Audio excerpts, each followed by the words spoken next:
White එකෙත් හරි Google Meet එකෙත් හරි එතකොට අද අපි ඉගෙන ගන්න යන්නේ AI වලින් කරන්න පුළුවන් Google Chrome වේවා නැත්නම් ඕනම browser එක extension එකක් අපි හදාගන්නේ කොහොමද නිවැරදි ආකාරයට කියන එක. කට්ටිය අපි හැමෝම ගමු google.com එකට ගිහිල්ලා මුලින්ම browser extension එක කියන්නේ මොකක්ද? හරිද? කියලා අපි නිකන් ඉගෙන ගමු. Browser extension එතකොට ඔයගොල්ලන්ට ඒවි මෙන්න මේ විදිහට Google එකේ උඩම හරිද extensions කියලා Chrome web store එක හරහා extensions ගොඩාරියක් එනවා.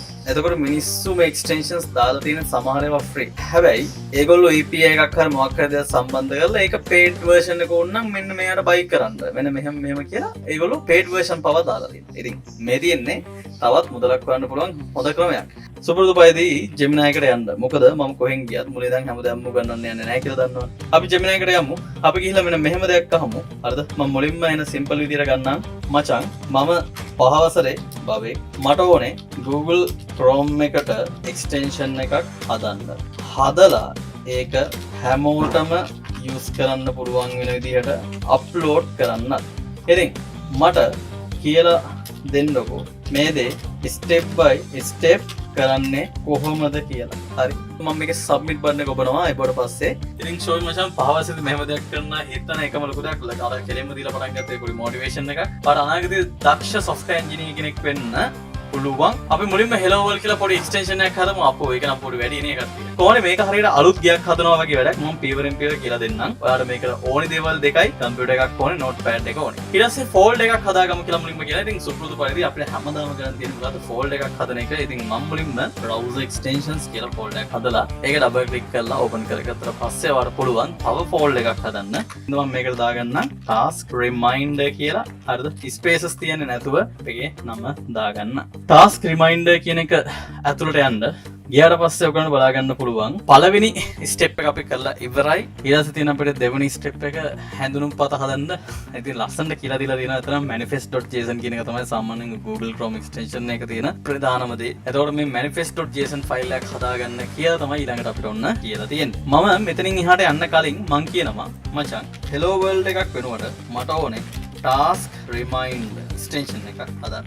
ඒකට steps ටික දෙන්න කලින් දුන්නා වගේම එලකිරි hello world එක නිකන් නම දාන්න විතරනේ තිබුණේ. දැන් අපි හදන්න යන්නේ ඇත්තටම වැඩක් ගන්න පුළුවන් task reminder එකක්. මේකදී අපි වැඩ type කළාම ඒවා save වෙන විදිහට සහ delete කරන්න පුළුවන් විදිහට හදමු. මේක ටිකක් ලොකු වැඩක්. හැබැයි බය වෙන්න එපා. අපි files 3ක් හදන්න ඕන. කලින් වගේම පිළිවෙලට යමු. desktop එකේ අලුත් folder එකක් හදාගන්න my task reminder කියලා. ඒ කියන්නේ ඒකෙදී spaces තිබ්බට ගැටලුවක් නැහැ. හැබැයි මම spaces තියන්නේ නැතුව task reminder කියලා app එකේ නම දාගත්තා. මම කලින් කියා දීලා තියෙනවා මෙන්න මෙතන click කරලා පස්සේ cmd කියලා ගහලා enter කරන්න. enter කළා anti gravity dot කියලා anti gravity space dot කියලා ගහලා හරිද enter කරලා පස්සේ ඔයාලට anti gravity එක open කරගන්න පුළුවන් කියන එක. ඉතින් anti gravity තියෙන කට්ටිය anti gravity open කරගන්න ප්‍රශ්නයක් නැහැ. මේක අපි AI ම 100% යන්නේ නැහැ. Visual Studio Code තියෙන කට්ටිය Visual Studio Code එකෙන් open කරගන්න. මේ ගැන කිසිම දෙයක් දන්නේ නැති කෙනෙක් නම් I'm sorry. විශේෂයෙන්ම ඔයාලා live වලට කලින් join වෙන්නේ නැත්නම් ඔයාලට තියෙන එකම solution එක තමයි NAS KDG Pro community එකට join වෙන එක. ඉතින් 185ක discount එකක් එක්ක ඔයගලන්ට පුළුවන් අපේ KDG Pro community එකට join වෙන්න.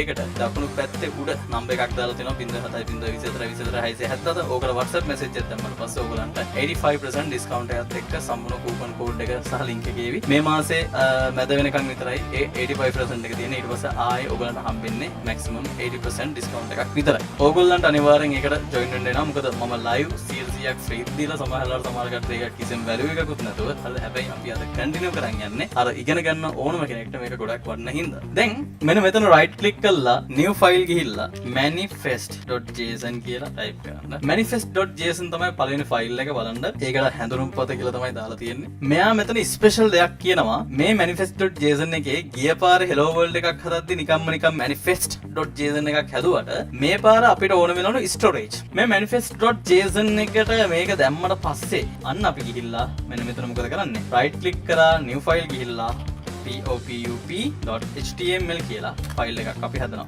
ෆයිල්ස් දෙකයි තියෙන්නේ. එකක් manifest අනිත් එක popup. අන popup.html එකේ කෝඩ් එක control v ගහලා paste කරනවා. ඔන්න lines 20යි. ඔයාට ඕන නිකන් ගිහිල්ලා මේ popup.html එක open කරලා බලන්න පුළුවන්. මේ වගේ එන simple දෙයක් තියෙන්නේ. add කරලා බලනවා add වෙන්නේ නැහැ. මොකද හේතුව අපි javascript එකක් දීලා නැහැ.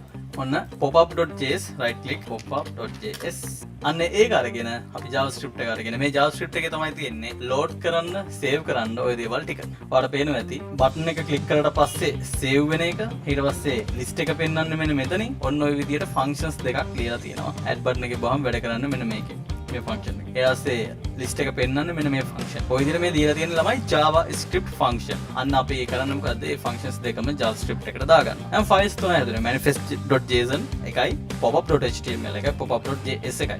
ඔය ටික ආවට පස්සේ වෙන මොකුත් කරන්න දෙයක් නැහැ. දැන් වගේ my task reminder folder එක ඇතුළේ files තුනක් තියෙන්න ඕනෙලු. දැන් ඉතින් ඔයාලා කරන්න තියෙන්නේ මේක මුලින්ම මම මේ files තුන හැදුවට පස්සේ අපේ extension එක අපි හදලා ඉවරයි. හැබැයි ඊට පස්සේ ආ කියනවා Chrome එකට මේක දාලා test කරන්නලු. කොහොමද කරන්නේ? මෙන්න මේ URL එකක් වගේ තමයි. හැබැයි URL එකක් නන් නෙමෙයි. මෙන්න මේක copy කරගෙන chrome:/extensions කියන එක අලුතෙන් Chrome tab එකක් අරගෙන ඔයාලට පුළුවන් මේ tab එකට just paste කරන්න. paste කරලා පස්සේ මෙන්න මෙතන උඩ තියෙන developer mode කියලා එකක් තියෙනවා. අන්න ඒක open එක enable කරගන්න. developer mode කියන එක enable කරගන්න. enable කරගත්තට පස්සේ උන් අපිට කියනවා මේකේ load unpacked කියන එක click කරලා අපේ desktop එකේ තියෙන අපි හදාගත්ත browser extension එකේ අර task reminder එකෙන් තියෙන අන්න ඒක click කරලා select folder දෙන්න තියෙන දැක්කද? ඔන්න ඔය විදිහට මෙතෙන්ට my task reminder කියලා extension එක upload වෙනවා.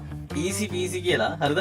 මේ විදිහට upload වුණා නම් details වලට ගියාට පස්සේ error එකක් පෙන්නුවේ නැත්තම් ඒ කියන්නේ almost okay කියන එක තාමයි ප්‍රශ්නයක් නෑ කියන්න බෑ. almost okay. දැන් තියෙන මෙන්න මෙතන පාඩ පේනවද browser extensions. මෙන්න මෙතන extensions කියන එක click කරාට පස්සේ ඔයාලට බලා ගන්න පුළුවන් මෙතන extensions දැන්ට ඔයාගේ install වෙලා තියෙන extensions මොනවද තියෙනවා නම් ඒවල list එක පෙන්නනවා. අන්න ඒකේ pin කියන එක එක්කවට පස්සේ තමයි මෙන්න මෙතනට උඩට ඒක එන්නේ. දැක්කද? pin කියන එක එක්කවට පස්සේ තමයි ඒක උඩට එන්නේ. මෙන්න මේකේ දැන් මෙතන click කරලා පස්සේ my to do list කියන එක තියෙනවා. hello නැත්නම් අපි කඩේ ඵලයන් add අන්න add වුණා. දැන් අපි refresh කරලා නැත්නම් browser එක close කරලා ඕන නම් ආයෙත් අරන් බලමු. දැන් මේක මේ විදිහට කොහොමද තියෙනවා. මම කඩේ ඵලයන් කියලා මම දෙනවා. කඩේ ඵලයන්. අපි නිකන් බලමු සම්පූර්ණ browser එකම close කරලා ඕන. මගේ ඇත්තටම අනිත් browsers open එකේ තියෙන එකේ තේරුමක් නැහැ. තාම තියෙනවා. හරිද? එතකොට කඩේ ඵලයන් ඔය කියන type කරපු එක ඊට පස්සේ ඔය type කරන හැම දෙයක්ම එයා my to do list එකේ තියාගන්න. හැබැයි මේක එන්නේ simple දෙයක්. ළමයි දැන් මේක මෙතනින් ඉවර වෙන්නේ නැහැ. දැන් තමයි හොඳම හරිය පටන් ගන්න කියලා මම කිව්වනේ.